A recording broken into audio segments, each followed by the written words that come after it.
Welcome back to Fox Chicago Sunday. The title of her book says it all. I know who you are, and I saw what you did. Lori Andrews teaches at the Chicago-Kent College of Law, and she's proposed a digital social network Bill of Rights. She's a privacy pioneer, and she's worried about what's happening out there on the internet because most people don't really understand that when they search for heart trouble, high cholesterol, hand tremors, their health insurer is buying the search, huh? Data aggregators are collecting everything we post on the internet. Some have made deals with your internet service provider to copy every Skype call, every email, every Google search, everything you post on a social network. And so far, people are unprotected. The courts have said if the website gives permission, if the internet service provider gives permission, they can actually sell your personal information. I don't have to give permission? No. So it's an amazing So I look change. up kidney trouble or bad knee? And you may not get that next job. I hate to tell you, Mike, 1/3 of employers are using information from social networks to decide not to hire you. And they say they will turn down 1/3 of employers someone who has a drink in their hand, even if it's something so innocent as wine. Women who have posted sexy photos on their MySpace page have lost custody of their children. And one woman who sued in a personal injury case after she was harmed, 4 surgeries, pins in her back, the judge actually said you can't be that injured if you've got a smiling picture on your Facebook page. Oh my God. All right, now how do we protect ourselves? How does somebody out there protect? I think we need a constitution for the internet. All right, so you've got this 10-part Bill of Rights. Harvey Grossman from the ACLU has talked about the need for a privacy audit that an individual can do. Where is all this data leaking out? I know with my kids it's leaking out through Facebook. Well, some of it is things you intentionally post, but even those things you may not realize the impact that it has.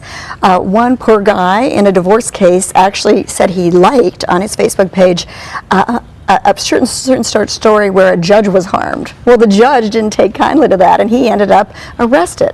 But most of this information is coming from the fact that you don't even know websites are putting cookies on your computer. I'm a writer. I've written 14 books. I love dictionary.com. It puts 234 cookies on your computer. That's a leak of information going out. Yes. You do one search, you get 234 cookies. Wow. Okay, so how do we control that? Well, I think we need to bring the online world more into gear with the offline world. If someone broke into my house, I could sue them for trespass. It would be invasion of privacy. The police would need a warrant to tap my conversation. So I think we should have the same rights. We need a law to give us the right to sue dictionary.com. Absolutely, and to sue these data aggregators. To me, it's like I come home, there are 20 strangers in my house, and I individually have to ask them to leave. That's what happens. These cookies are put on your computer. Unless you figure it's there and go to the company and opt out, you have no control. But it's doing other things. It's upending our right to a fair trial. We need Congress to do this. Can the General Assembly in Illinois do it? They can give more protections, absolutely, and Congress can act as well. But I think we need to educate judges, educate people who are buying technologies. Most people don't realize their microphones on their cell phones can be used to collect data about them.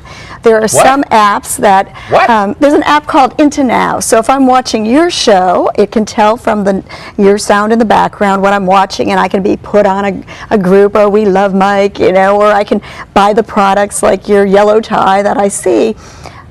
They don't know when they download that app that it also collects other information. It knows where I go to a restaurant, if I'm eating, if I'm having sex, if I'm alone. Do you see the political will in Congress to do this? There's been this huge fight just now. We have 30 seconds left. We've just gone through this huge fight over the SOPA and PIPA acts. Yes. And I think that the real online pirates are these people that are stealing our information. And I think a few people, Senator Leahy, Senator Franken, they think this is an issue. I think it's an issue. And so people don't realize it's happening. Once they voice their dismay, I think we'll see action in the political sphere. All right, Lori Andrews, we are going to have you back, and we're going to do some stories on the 9 o'clock news on this. Next up, the Chicago Ward remap. You are watching Fox Chicago Sunday.